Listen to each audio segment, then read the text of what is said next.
You're listening to the Station 71 podcast with your hosts, Mario, Beth, Brian, and Kirsten.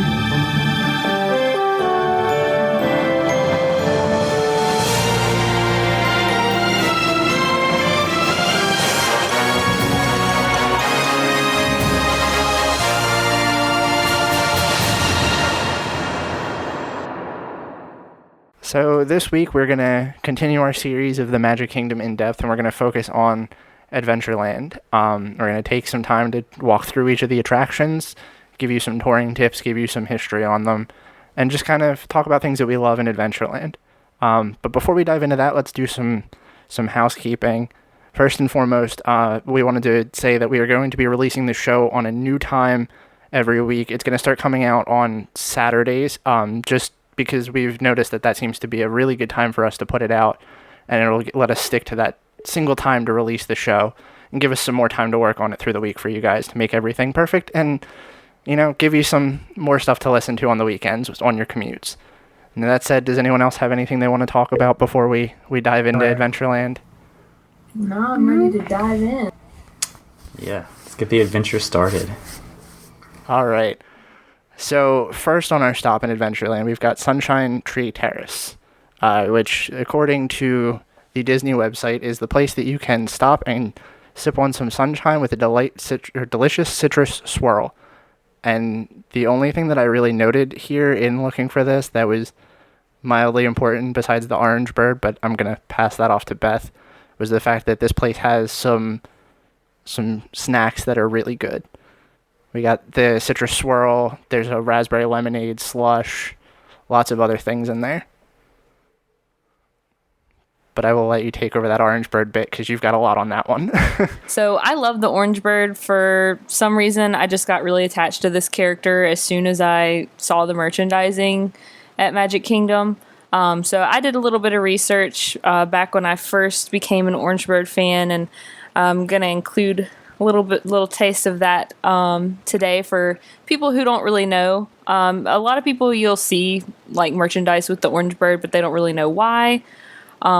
So this was a character that was created by Disney in 1970 for a sponsorship that they did with the Florida Citrus Commission, and actually used to be a walk-around character in Adventureland, which I thought was really interesting.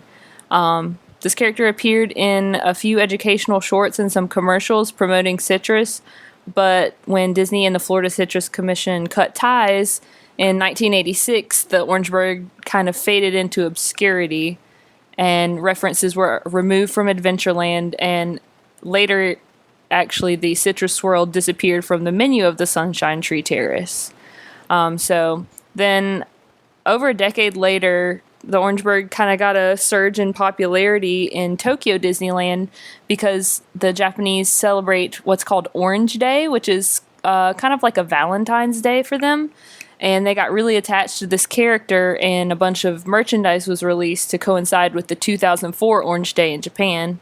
And Orange Bird became so popular that he started appearing on United States merchandise as well. And then in 2012, he officially made his return back to the Sunshine Tree Terrace and brought back the citrus swirl with him.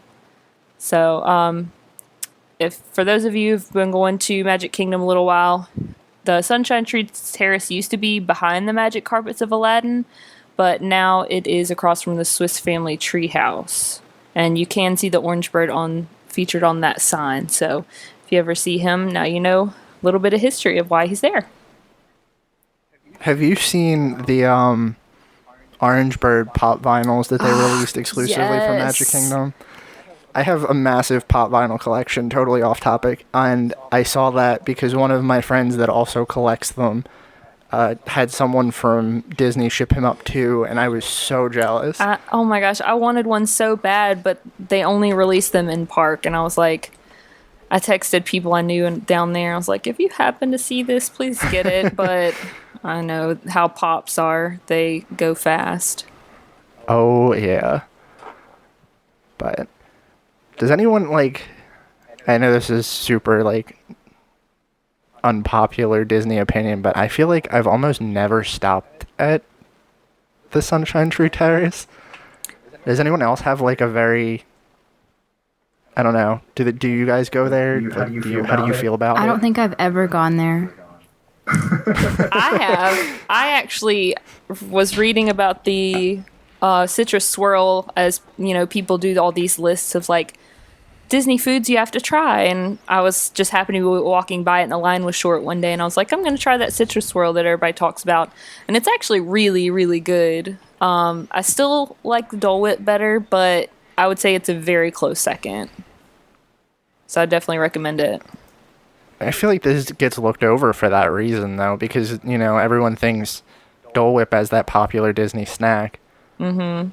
But no, the citrus swirl's really good. It's a lot sweeter than the Dole Whip, so if you have more of a sweet tooth, you'd probably like it more. And for people who don't like Dole Whips at all, like Kirsten, maybe that's something that she would like. But we'll get to that later.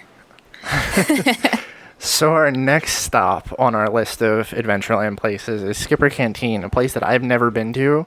I've looked at, and it looks so obscure and interesting that I kind of want to try it, but I'm super picky, so I don't know if I like it. I'm going to pass that one off to you guys as well. I've actually never eaten here either. I have, and I actually really enjoyed it. I'm pretty picky as well, but I felt like it had like enough of a traditional twist that I wasn't like scared to order something on the menu, or I wasn't like searching for anything that I would eat. I'm trying to figure out what I got. It was chicken. Oh yeah, I got Taste Like Chicken because it is. It was like fried chicken with chili, and it was pretty spicy. I mean, I think everything is spicy, so I might be the only person who thought it was really spicy, but it was very good. It was like fried chicken, but just a little different. I had never had anything like it. So yeah, I enjoyed it a lot. Whenever we went, it was a little slow, the service, but I think that was just because it hadn't been open for very long and they were just maybe having growing pains, but no complaints about the food. Yeah, I've been to, and it's really good food. It does have kind of some more interesting stuff if you want to venture out, but it also has more familiar things, I guess, if you are more comfortable with that kind of food. But really great theming. I really wish more of the restaurants around Magic Kingdom and Disney had this kind of quirky theming that it does, but it's really good. If you are a fan of the Jungle Cruise and you enjoy all the puns and stuff with that, you should definitely like Skipper Canteen. Yeah, I've wanted to eat there several times, and I've intended to. I don't know. I have a really hard time in general with making table service reservations because it takes up so much time.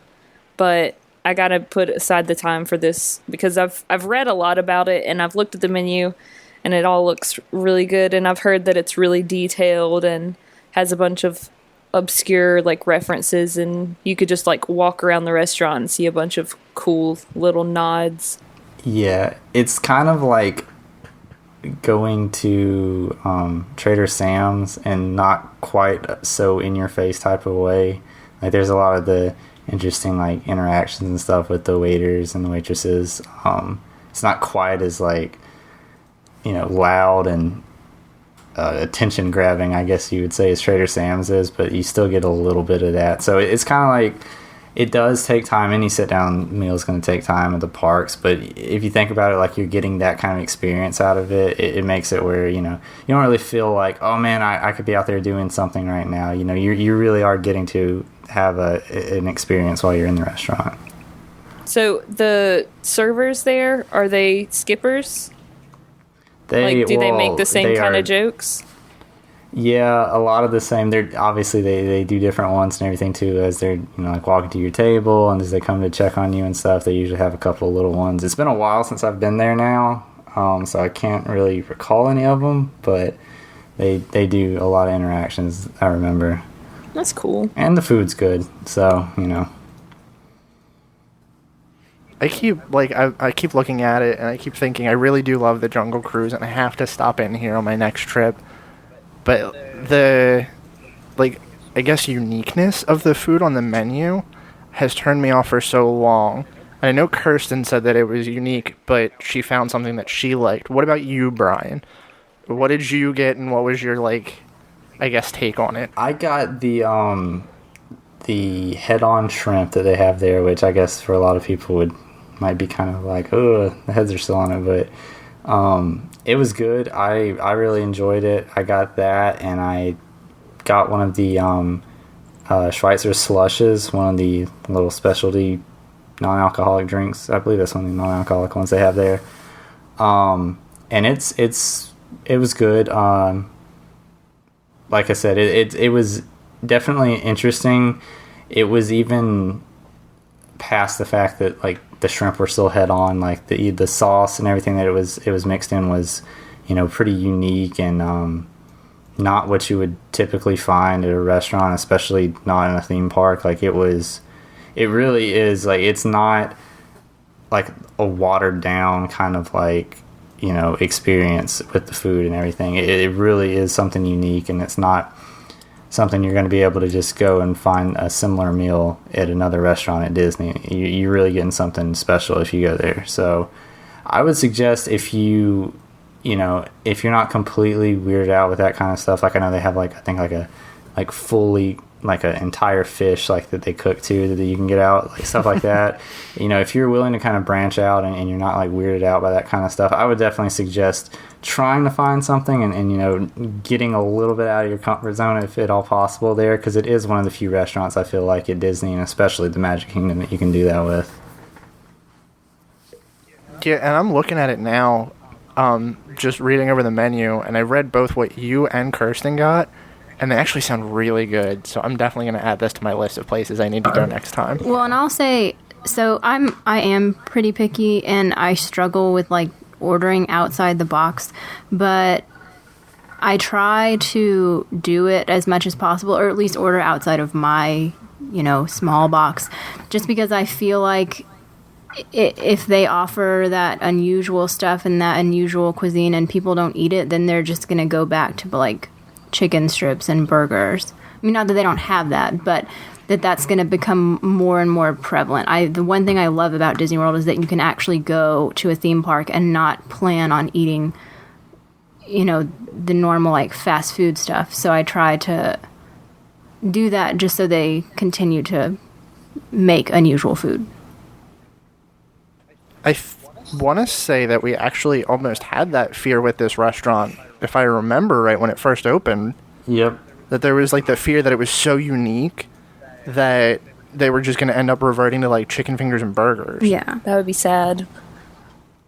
What was it, this one, or was it? Am I thinking something way off base? No, here? you're right. And I'm not sure if I'm remembering correctly, but I believe that they did pull some of the menu items off. There aren't as many of the kind of unique offerings that they used to have. I believe some of the choices were kind of trimmed down, but they still have a lot of stuff you can try on there.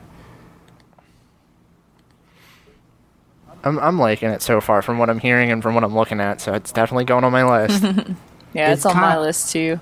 And like I said, it's similar to Trader Sam's, where I think you can go, and even if you kind of leave and say the food was it was okay, you still get an entertainment experience out of it. So if you look at it that way, like that's why I wanted to try something adventurous, and because I figured if it was bad, at least I got to see all the cool theming with the restaurant and the interaction with the cast members and everything. So I would definitely suggest it. That's true. I mean, that's a good way to look at it, because it's a unique experience, and that's what Disney's all about. Mm-hmm. So are we ready to move on to the next one? Yeah. Next on our stop is Swiss Family Treehouse. It is an opening day attraction from this land, and I am going to say that this is one of my least favorite Magic Kingdom attractions. It's like, I can give it's cool in its own sense, but it's never something that I take the time to do.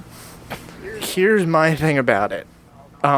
If you like Disney queues, this is a ride that's basically a queue. It's a good description. That's really all I can say about it. I don't know if anyone else has anything to say though. I like it. I mean, obviously, it's not like mind-blowing and, on the level of a lot of the other attractions at Disney, but there's something kind of like quaint and just unique about it, that it is one of the few like walk-through attractions that you have at Disney anymore. And kind of along the same lines of Tom Sawyer Island, like you're getting to go and you're actually in the world. Like there's an entire set built for you to look at. You're not going on a ride and looking through stuff. Like it's actually an entire life-size thing, which I think is pretty unique and cool.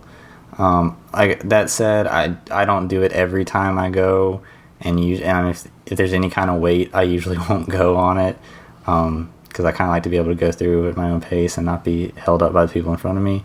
Mm-hmm. But I think it's cool that, and the fact that it is an opening day attraction and it fits in really well with the theming there. I like it.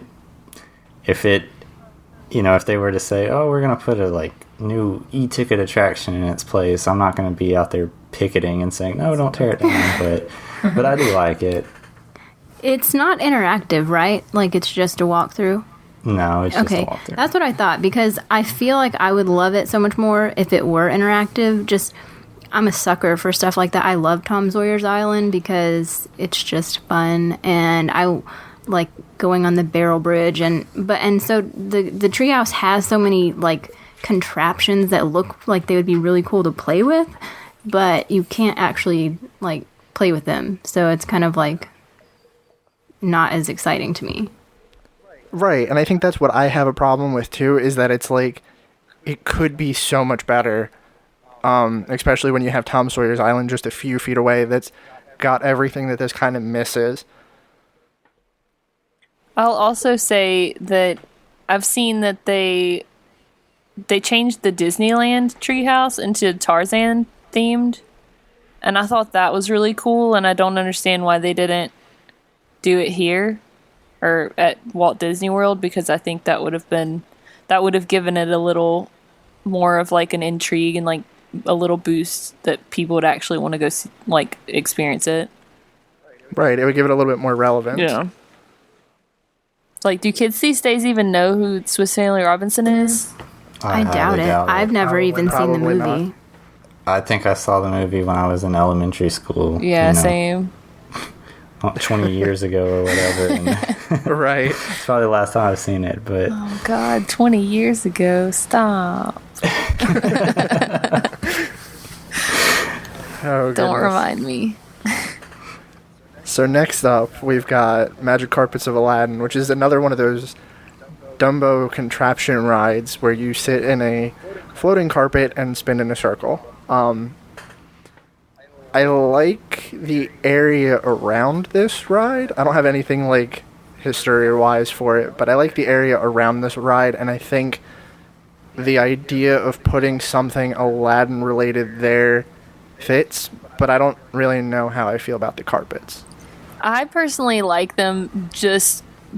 I think my reasoning is just anecdotal, though, because I've had a couple of really fun experiences on it.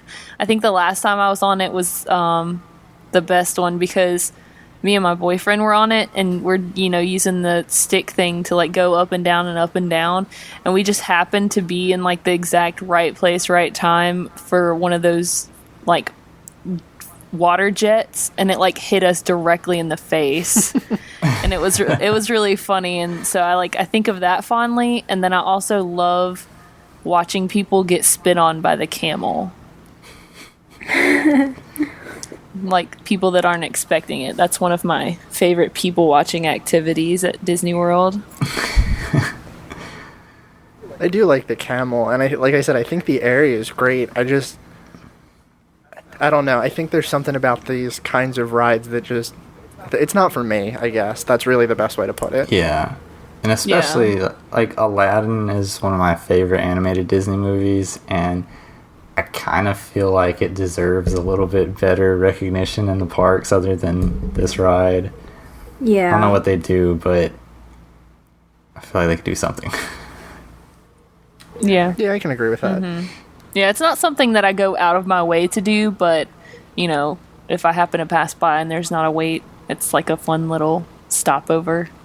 Yeah. The thing that really gets me about this, though, is if you think about how many spin rides are actually in Magic Kingdom, it just seems like it's odd to have that many of the same kind of ride contraption. Yeah. Because you have this, you have 2 tracks of Dumbo, and you have the Astro Orbiter, which, like, they're all similar ride systems. It just feels very weird to me. It's just kind of a cop-out, in my opinion. Yeah. Right. Yeah. When you look at it, though, I mean, I guess it makes sense just because of how small of a footprint it has, that there's not much you could put in place of a ride like that. So they figure, well, we can throw it in there. It's better than nothing, I guess. But yeah, and it does take people. It is on the opposite side of the park from the other 2 that I listed, so I get that. I don't know. yeah, now that you say that, I realize, like, Astro Orbiter and Dumbo are way too close to each other to be the exact same ride. Right, and there's 2 tracks of Dumbo, so it's like there's 3 on that side of the park. But I mean, Dumbo's kind of like a Disney. I mean, that's the so classic one. Like, Right. and I guess Astro Orbiter, there's not a whole lot you could do in that space since it is, like, on the 2nd story. But thinking about going in October, I'm excited to take Eli on Dumbo. I've never ridden Magic Carpets, and I don't care about taking him on that. And, like, I don't know, that's all. So while you're there and while you're on Dumbo, I'm going to need you to take the stereotypical picture of either him and you or him and Will in the Dumbo car. So someone's going to have to do that for We'll me. be taking a lot, I'm sure. Anyway, back to stuff. I don't know. I wish there weren't so many spin rides, but like you said, you know, this is a very small footprint in Adventureland that they can't really do a lot with. And it's nice because, you know, with this here, it ties Aladdin and Jasmine in a little bit more. So their meet and greet is kind of like grounded to something. But other than that, I don't know. I mean, I could do without it. I wouldn't be sad if it closed, as awful as that sounds. Yeah, no, me either. Even though it's a fun little ride, I wouldn't mind seeing something cooler take its place. Yeah. So now that we've breezed through all that stuff, all the negatives, I feel like we finally hit a stride where the next couple things are going to be pretty positive. First up on our list of those things is Jungle Cruise, which is possibly one of my favorite attractions in Magic Kingdom. I am like a sucker for bad puns, so this is like the perfect ride for me. And every single time they say a joke, no matter how many times I've heard it, I will literally laugh at it every single time. Yeah, I love this ride too. I'm also a sucker for puns, and much to my boyfriend's dismay, I love telling bad jokes. So, and who doesn't say the backside of water with the skipper every time it comes around? Like, yeah, definitely. Yeah. So you guys had some notes on that. I'll let you take the ones that you said because I don't want to steal your thunder there. Well, mine were just kind of little fun facts that I found.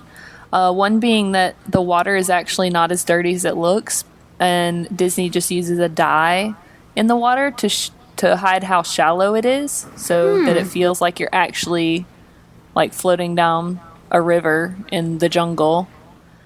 And my other little fun fact is that right before the hippos, you pass by the back half of a crashed airplane, and the front half of that same airplane was in the Casablanca scene of the Great Movie Ride until it closed. That is really cool. I was doing some research and came across that too, and I thought that was awfully resourceful of Disney, but Very pretty resourceful. neat little. So yeah, another cool thing. I'm sure y'all probably already knew about this, but when Walt was originally planning this ride, he threw out the idea of using live animals almost as like a kind of precursor to what Kilimanjaro Safaris is right now. And obviously that was kind of quickly shut down because of all the headache that would be involved with making that work. But it's kind of interesting to imagine like what could have been, if something on that scale had been put in Magic Kingdom. Yeah.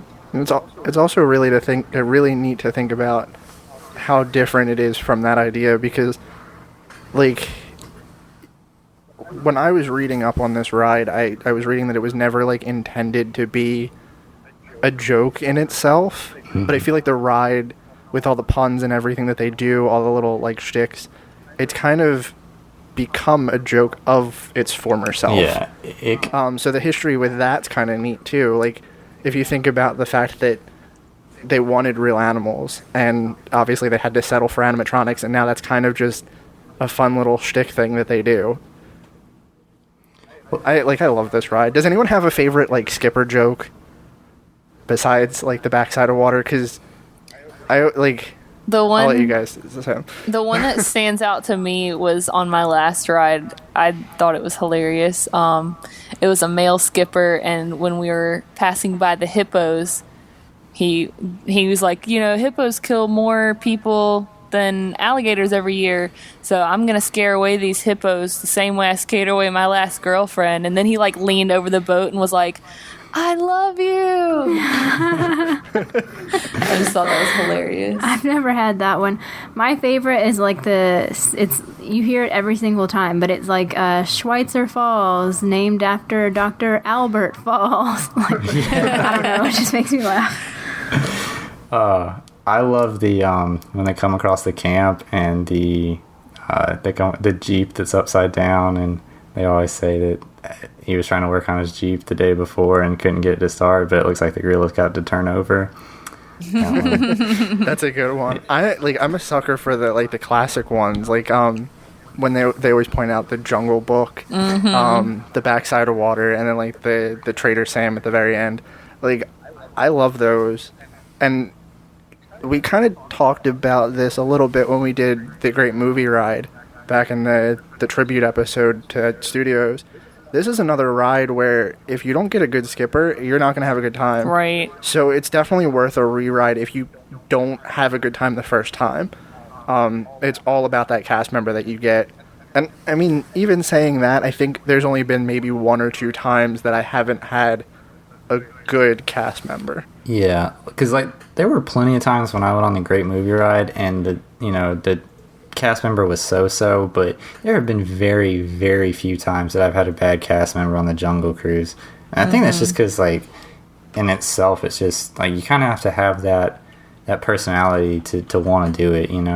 If you're not the kind of person that likes making puns and joking around with people, you probably wouldn't get put on the Jungle Cruise to begin with. So yeah, I feel like I've never really had a bad Jungle Cruise skipper, but I can remember many times where I've had a bad, or not a bad, but just like a not enthusiastic Great Movie Ride host or hostess. Right. Yeah. It probably never feels.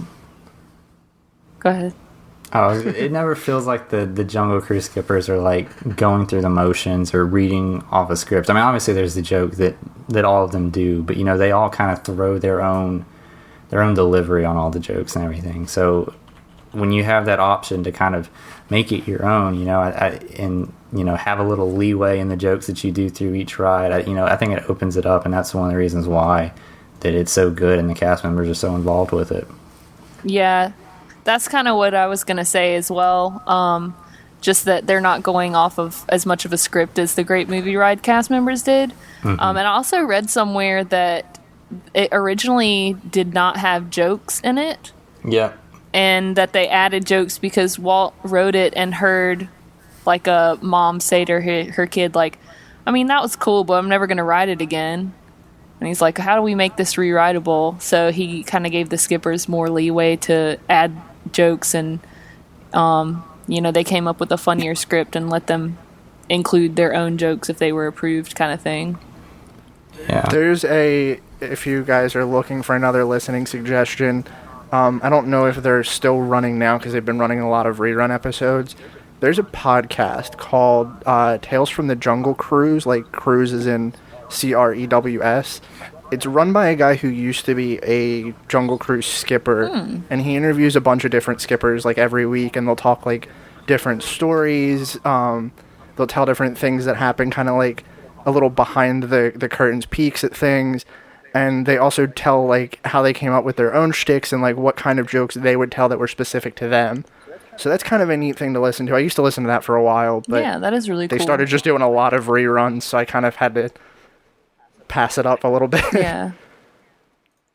But another thing I want to mention about the Jungle Cruise, I think, has anyone else done the Christmas party? Yes. I can't remember. But I don't remember if we wrote it. I just know it was called the Jingle Cruise. Yeah, they change it to the Jingle Cruise, and they give it kind of a holiday overlay. So I want to say during the daytime, everything's still, like, Jingle Cruised out. Unlike some of the stuff that you can see you can't see during the daytime at, like, the Halloween party and stuff like that. I believe this is open all day, but I could be very wrong. Yeah, it is. Okay, so it runs all day, and it's the holiday overlay for the Jungle Cruise. So they have different things where, like, they put bows on the animals, they wrap presents and stick them under, like, different places. I think the camp has a bunch of presents and stuff scattered all over it. My memory is very hazy on this one, but I do have to say, if you like the Jungle Cruise and you like Christmas, this is definitely a cool little thing that they do. I don't think it takes away anything from the ride. It's still itself, so I really appreciate that for that aspect, but yeah, definitely a cool little thing to check out. Yeah, I've never ridden it during Christmas time, but I've heard good things, and I need to get down next Christmas, not this one, but next one maybe. Yeah, if you're ever in the parks for Christmas, this is one to hit up, because it's one that, you know, we don't get like the Haunted Mansion Christmas overlay like they do in Disneyland, so this is cool to kind of get that unique experience. But well, and that's my that was kind of what I wanted to touch on with that, is like a lot of people don't like the Haunted Mansion overlay in Disneyland because it takes away that experience of the Haunted Mansion, which is a classic ride. I think this just kind of adds on to the Jungle Cruise. I mean, it's still the same ride, it still tells the same story, but it's just got a nice holiday twist to it. yeah, I agree with that. Nice. And just one more thing, definitely this is another ride that Disney did a good job on the queue with. Yeah. Tons of puns. If you enjoy the Jungle Cruise, take your time going through the queue and look and dig and try to find all the little puns and jokes hidden throughout it, because there's a lot. So I love this queue, and if you're there to look at the queue, also pay attention to the announcers, because yes, that is like one of the best parts of that queue. I honestly don't like the queue at all. I guess I'm the only one. Oh no. really. I don't know. It's just like, to me, and I know there's not really another option because it's just all outdoors and right there, but it feels so much more like a queue where you would be somewhere else where you're just waiting in a line. I don't know if that's because it's not as maze-like as maybe Everest, or if it's not as separated, you know, maybe like the new Peter Pan where there's walls in between. I don't know. It just, it's very reminiscent of a normal queue. Yeah, from that, I mean, it is switchbacks, you know, just nothing but really switchbacks out in the open. But, you know, at least Disney put in the effort to, you know, like Mario said, throw the announcers in there and throw some of the other jokes and the little theming decorations throughout it. Definitely not like in the upper tier of themes or of queues at Disney, but decently themed at least, I think. Yeah. I do vividly remember the cage that has like that creepy spider thing in it. I can agree with that. I can see why you wouldn't like it, and I think that, like Brian said, they took it a little bit above a switchback to make it a little bit more unique. I want to say this was in my top 5 best queues, but I can't remember. I feel like it was. I really feel like it was, because I do love the Jungle Cruise queue. But do we want to move on to the next one? Sure. Let's do it. The next one is the Enchanted Tiki Room, which is another, maybe not original park ride. I had this in my notes, and I should know this. It was an opening day attraction. It was an opening day attraction, but it saw a lot of change, which is why I think I mixed that up. So originally it opened in 1971 as Tropical Serenade, which was originally identical to the Enchanted Tiki Room in Disneyland, which was the one that ran up until 1997 when we got the controversial Enchanted Tiki room under new management. Did you guys ever see that, like, in the Tiki room? Yes. Yes. I never saw it in the Tiki room, but I watched a video of it after I heard so many people talking crap about it. And, I mean, maybe this is a super unpopular opinion, or maybe my expectations were incredibly low, but I didn't think it was as bad as people made it out to be. I never minded it because that's how it was whenever I first went to Disney World, and so I just didn't know any better. I mean, I can't say that I really have strong feelings towards the Tiki room, but it is what it is to me. Like, it's just always been there. And the first time I saw it, it was under new management. So I didn't, at that point, nobody in my family even cared about Disney. So I didn't know what I didn't know. I think that's the, like, typical response to it from people that started to visit it around the time that we did, is that this was there when I went on my first trip, or, you know, this is what I know, so I didn't mind it as much as a lot of other people did. But I think it's the whole concept of changing an attraction that's either was an opening day attraction or has very similar ties to the original attraction, and, you know, making it something different that a lot of people don't like. Yeah. I think the thing that maybe kind of sways me in the direction of it's not super terrible is the Oa part. Because I thought that was pretty cool. See, I liked that part too. I think the only thing I didn't like, and I think this might also be why a lot of people didn't like it, was the Iago animatronic was super annoying, but... It's a super annoying character, though. Exactly. Oh, I love Iago. I mean, I do too, but his voice is so grating. Yeah.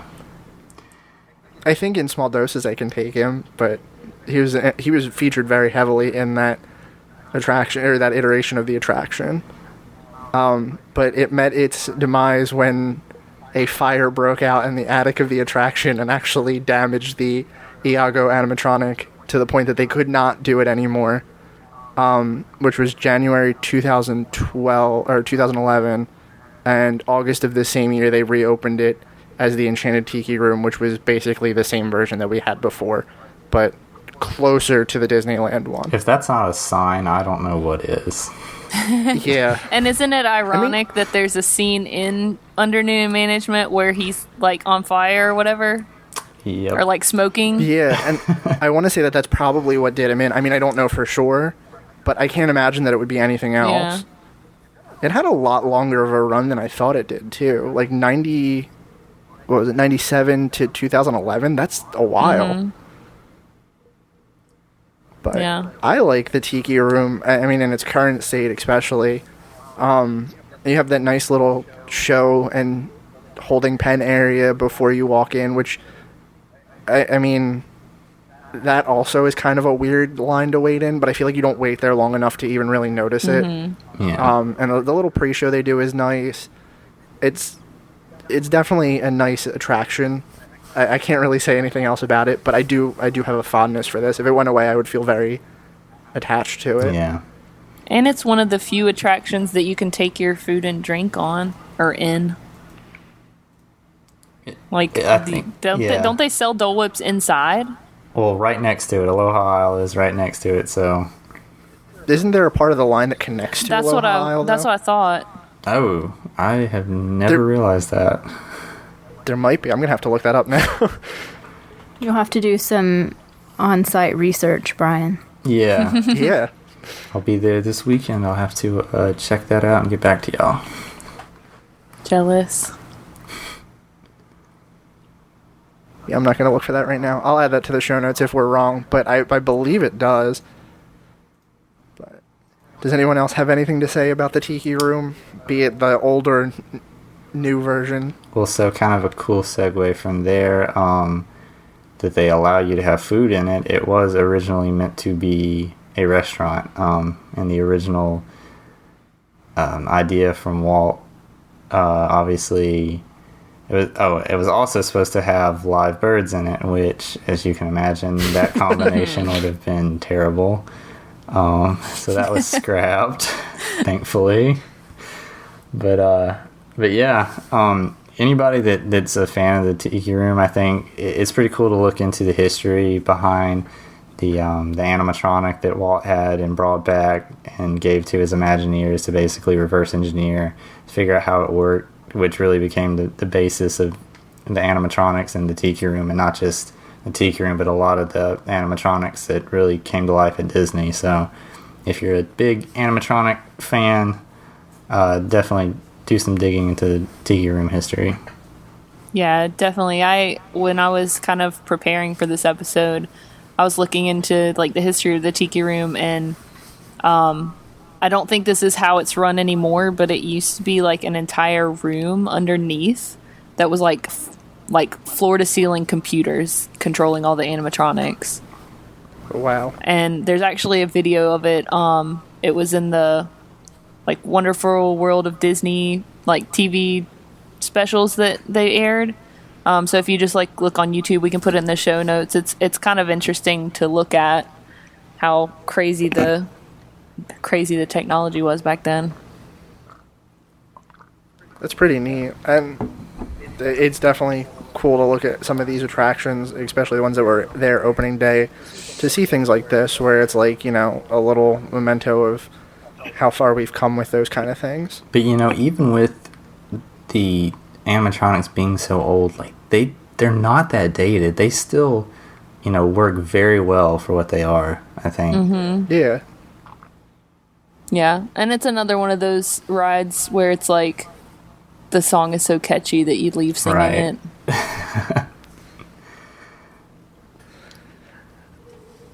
So next up is the controversial among all of us, Aloha Isle, where you can get your ever popular Dole Whip.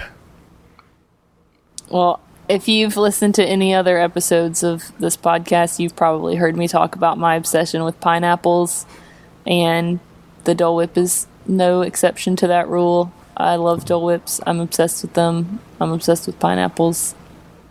Yeah, Dole Whip is delicious. Dole Whip is definitely life. Like just it is. It's an objectively good snack. Objectively good. Objectively. By the way, Kirsten, what do you have to say about it? I don't like it. I don't like fruit flavored desserts. I just don't like any of them. If it's ice cream type thing, it needs to be like chocolate, not fruit. But I will say, if anybody else out there has a sophisticated palate and does not like Dole Whip, you can also get like a pineapple spear. I love regular pineapple. And so I like branched out and got this one time, and I was kind of like nervous to spend like $3.50 or $4, whatever it cost, on like a piece of pineapple, but it was huge and it was so good. Definitely one of my favorite things to get there. If everybody else is getting Dole Whip, I'll just get regular pineapple, and they put it in a cup so it's slightly less messy than you would expect. It's great. So I'm on like neither of your sides, because I'm like in between. Like, not that I love it, but I also don't hate it. Mm-hmm. And I'm going to burst everyone's bubble here and tell you that you can get Dole Whip in plenty of other places than Disney. So it does not make it special to me. Actually, funny story, I live very close to the Jersey Shore, and there's actually a place on one of our boardwalks called Aloha Isle. Oh my God. And they serve Dole Whip. That's funny. And next time I'm there, I'll have to take a picture and send it to you guys, because it's so funny. Like, it obviously looks nothing like the Aloha Isle in Magic Kingdom, but it's this big, like, yellow building built into the boardwalk, and it just says Aloha Isle Dole Whip. And the first time I saw it, I was like, huh. That's weird. That's funny. You can also order Dole Whip online, like, in big bags, so it's just, I think that kind of burst my bubble on it. Yeah, I have a Menchie's down the road, and they have it there, but I don't know. It's still the association. It's like I had a Dole Whip at Disney World before I had it at Menchie's, so when I have it at Menchie's, it just kind of makes me think about Disney. There's the ice cream shop that I literally, like, I ride my bike to it. It's that close to me, and they have Dole Whip too, but maybe it's just my mind playing tricks on me, but it doesn't taste the same as the one in Magic No, it Kingdom. doesn't. A lot of people I've heard have said that it's like it's because it's in Disney that it just tastes different. Mm-hmm. See, like the one that at this place near me, like it's not bad, but it kind of is like sometimes there's chunks of pineapple in it, I guess. And every time I get it at Disney, it's like more of a puree, and it's like there's never like chunky pieces in it, and it's like sweeter at Disney. I feel like, I don't know. Like I said, could completely be my mind, but. Another plug that I'm going to drop in this week. I'm full of them. On YouTube, Rob Plays, I think is the channel. I love that dude's channel. He's on Reddit all the time, and he did a history of the Dole Whip and why it tastes like the way it does and all this and that. It's a really cool video to check out, just to kind of, if you're into the Dole Whip. And if anybody has had success with it, I've tried looking up recipes to make my own at home, and none of them have even been close. Like, not even on the same level, in the same ballpark as what they have at Disney. So if anybody has a recipe for Dole Whip that they use at home that is good, please email us. No such thing. I know that, to keep talking about the same thing I was just talking about, he also, because I've talked to him a couple times through Reddit and our Walt Disney World sub, and apparently at one point he had ordered a bunch of Dole Whip and an ice cream maker. So I don't know if he actually ever posted that video, and I'll cut it out if he hasn't. But I'm interested to see if like the actual packages you can order online that are specifically from the same place that Disney gets them taste the same as in Disney. They also, this isn't exactly the same, but it's a nice alternative they have at any like local grocery store. The Nestle Outshine fruit bars. It's like a frozen, like a popsicle kind of thing, and the pineapple flavor is really good. It doesn't taste exactly like a Dole Whip, and it does have little chunks of pineapple in it, but when you're like craving a Dole Whip and you don't have a place that serves it near you, that's a good alternative. It's a good alternative, I suppose. Like I said, I'm neither here nor there on the Dole Whip. But next up is one of my favorite attractions in Magic Kingdom. I've said that twice now on this episode. Pirates of the Caribbean. I love this ride. I think it's classic Disney. I think everything about it is just really good, even down to the changes. I might be partial on that with the Johnny Depp animatronics. I think that they were really good additions, and they look amazing. Mm-hmm. But I can't find a bad thing about this ride. Yeah, I really like this ride too. The first time that, like, I'm pretty sure I rode it as a kid, but the first time I rode it as an adult, my best friend was riding it with me, and he made it feel like he tricked me into believing that the drop was like Splash Mountain size. And that just was horrifying when it wasn't. I was like, whoa, this expectation was not met. I know a lot of people that were expecting it to be that way too, so I'm kind of not surprised that you said that. Yeah, he really hyped it up, and I was like, oh god, I really don't want to get soaking wet, but then I didn't, so.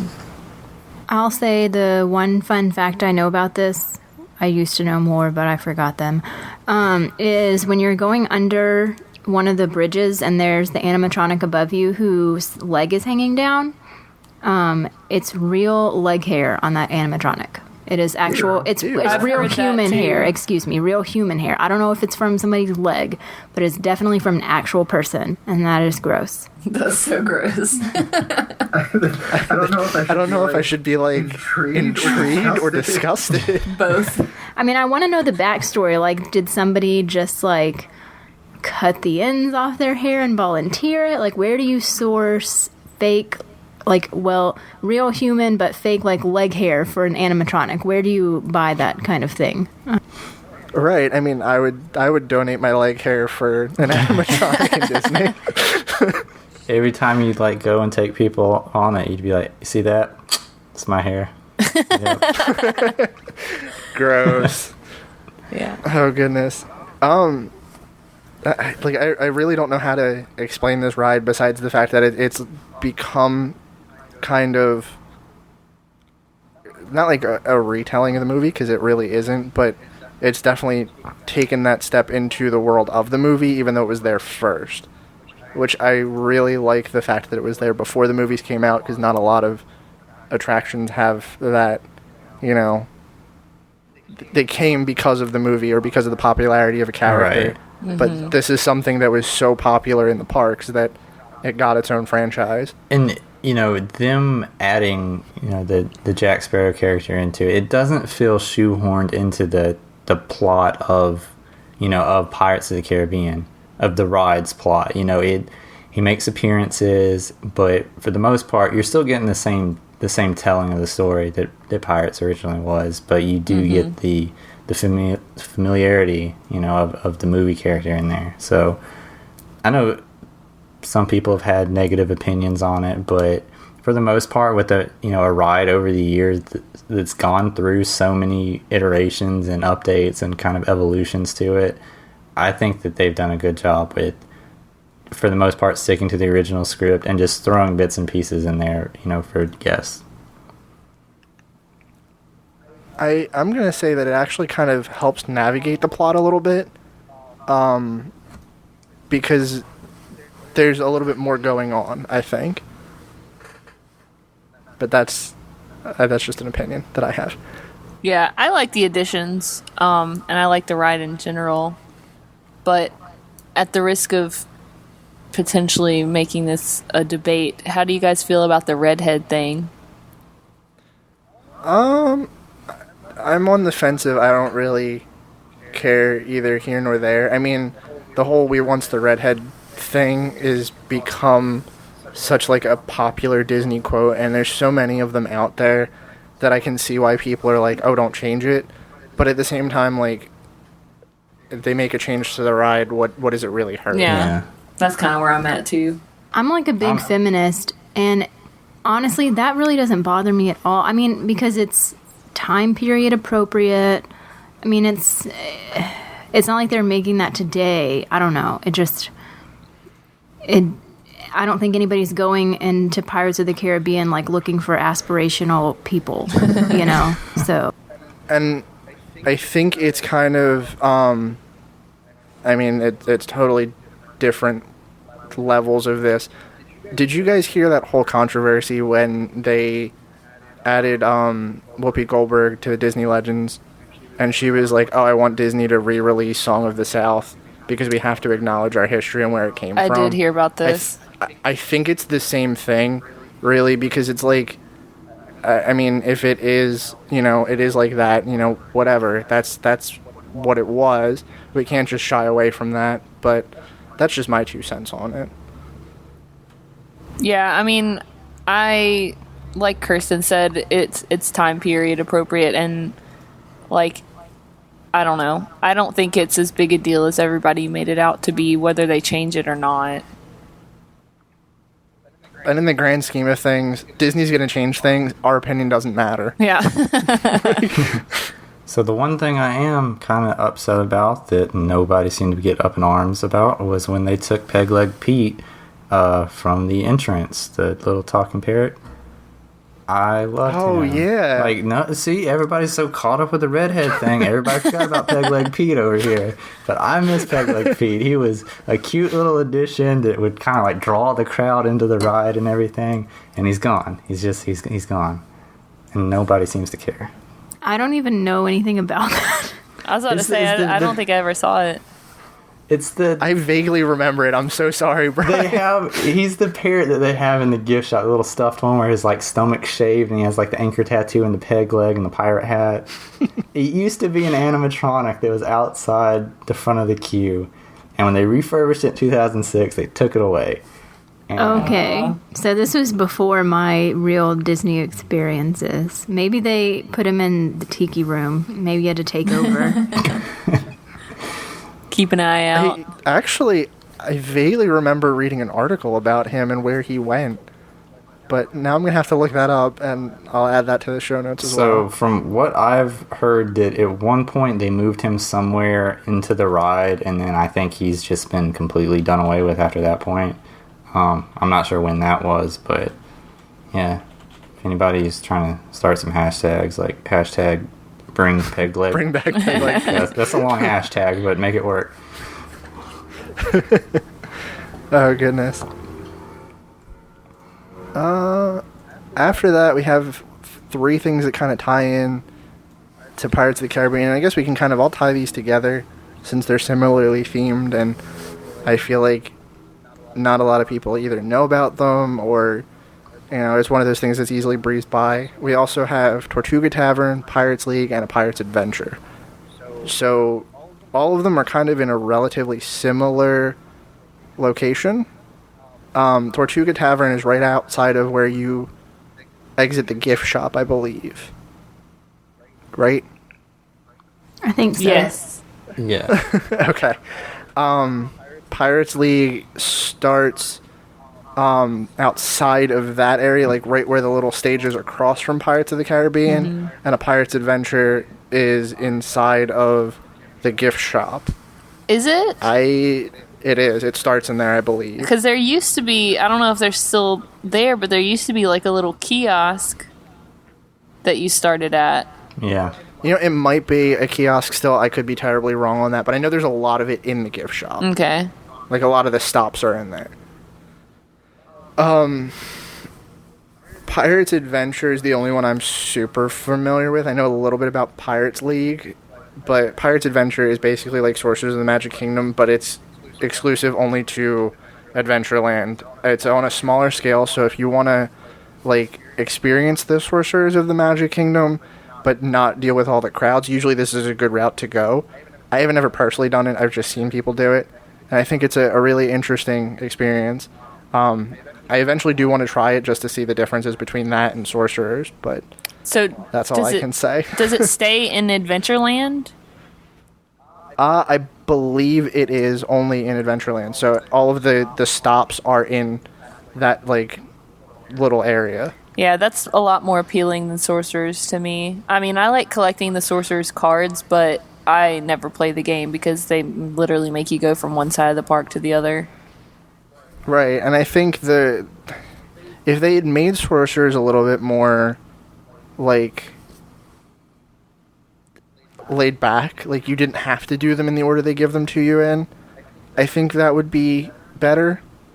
Like, the obvious draw to a Pirate's Adventure is it's in that singular spot. You don't have to go from point A all the way to point B, then back up to point A just to go like 5 feet over. With Pirates League, it's like you're in, or Pirate's Adventure, you're in like that little section, and it's just kind of there, and you can do it as you go. Yeah, I'm looking at the official website, and it says that there's 5 stops, so that's a lot smaller.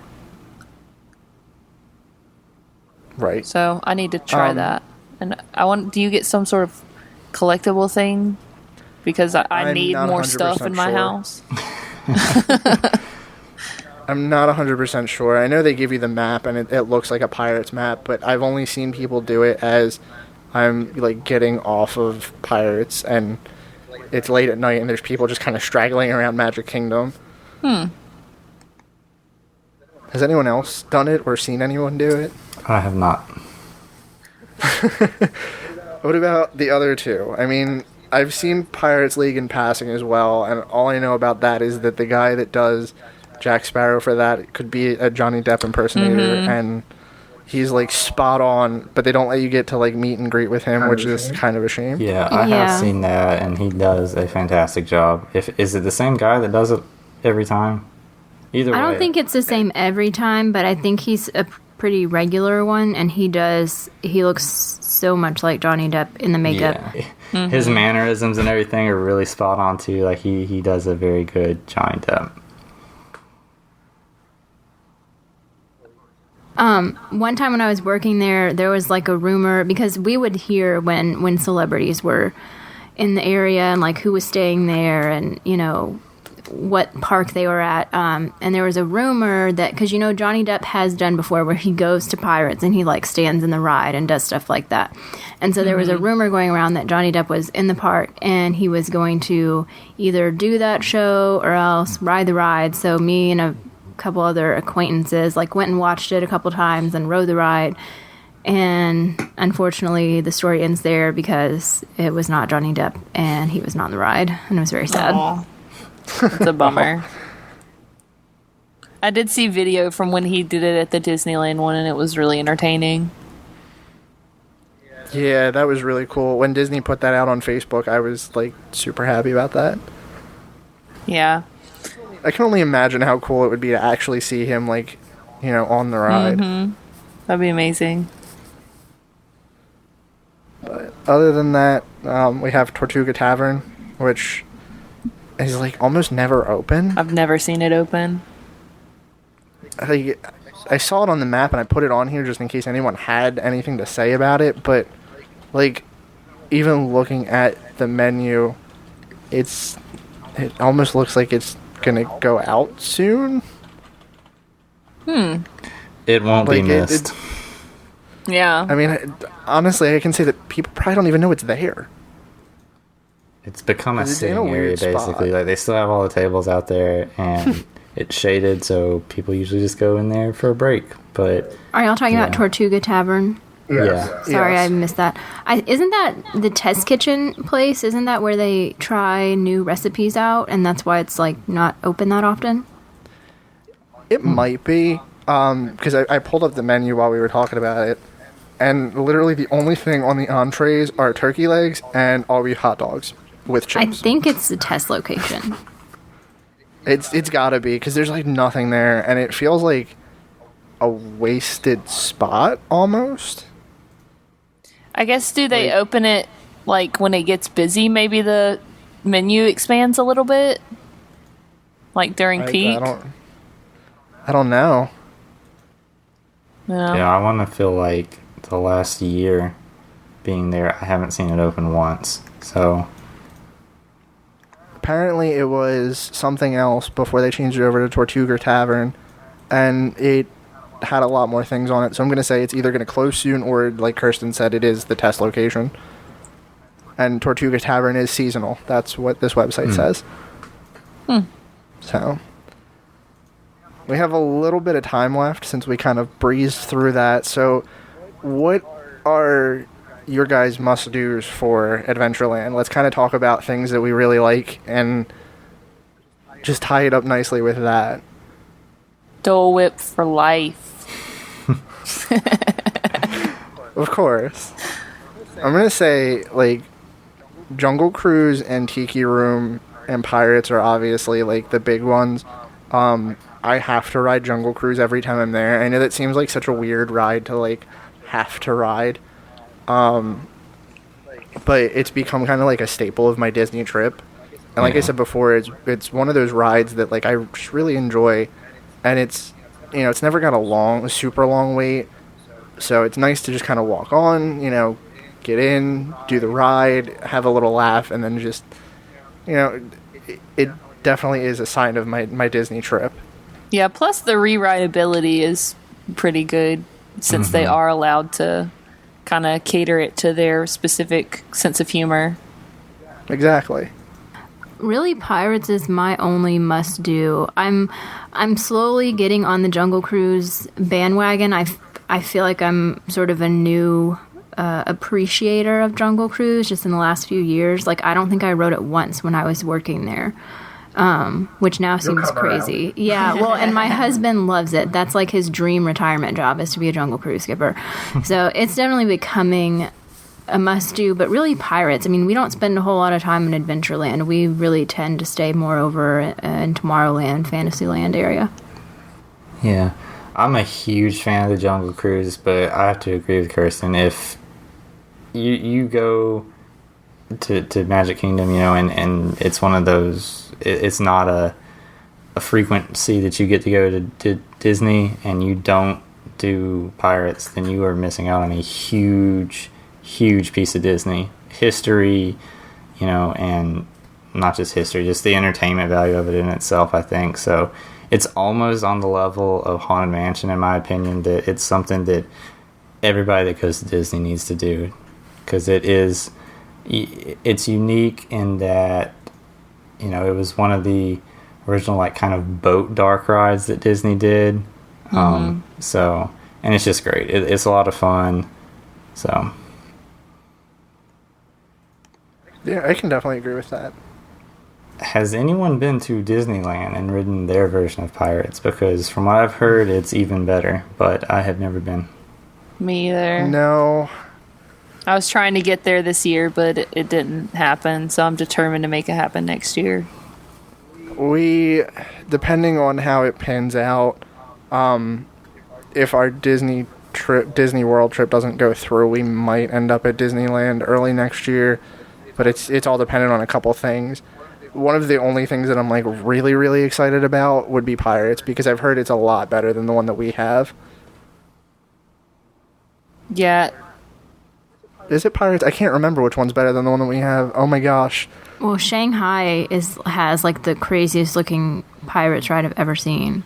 But it's like it's nothing like any of the other Pirates of the Caribbean. I mean, Shanghai's Pirates is so innovative. Like, I watched a video when it first came out, and I was like, wow, I need to go to Shanghai now. I never had any desire to do that before, but... Yeah, that little... If y'all haven't seen the video, any of our listeners, check it out. That first opening scene where they have, like, Johnny Depp transform from the skeleton into regular Johnny Depp is crazy. So...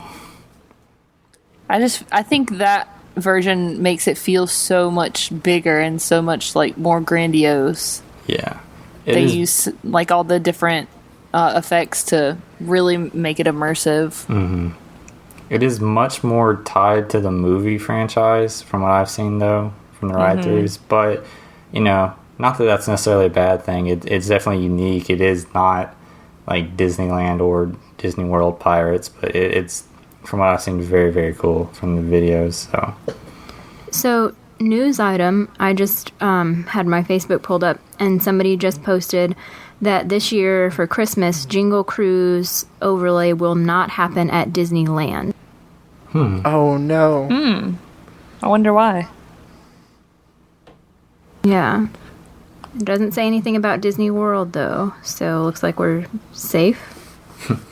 Fingers crossed. I mean, that's a really cool thing that they do every year, and it's one of the biggest draws for the Christmas party, because a lot of people, I know we kind of touched on this a little bit last week, I think, a lot of people prefer the Halloween party to the Christmas party, but that's just based on the offerings they have, and I think this one's definitely like a AAA offering, and I might be biased because I love the Jungle Cruise, but I would be kind of sad if they didn't do our Jingle Cruise this year. Yeah. So does anyone else have anything they want to say before we tie it all up? Nope. Hashtag bring back Peg Leg Pete. So that's good. That's going to be our thing this week, is bring back Peg Leg Pete. Awesome. Well, that's going to do it for us today, guys. Thanks for joining us again on another episode of the Station 71 podcast. Be sure to subscribe to us on iTunes. Leave us an iTunes review if you liked what you heard this week. Be sure to like us on Facebook, Twitter, Instagram, any social media you have. We're pretty much there. We're on Facebook at facebook.com/Station71pod, Twitter at Station71pod, and Instagram at Station71podcast. We hope you enjoyed your ride, and we'll see you real soon.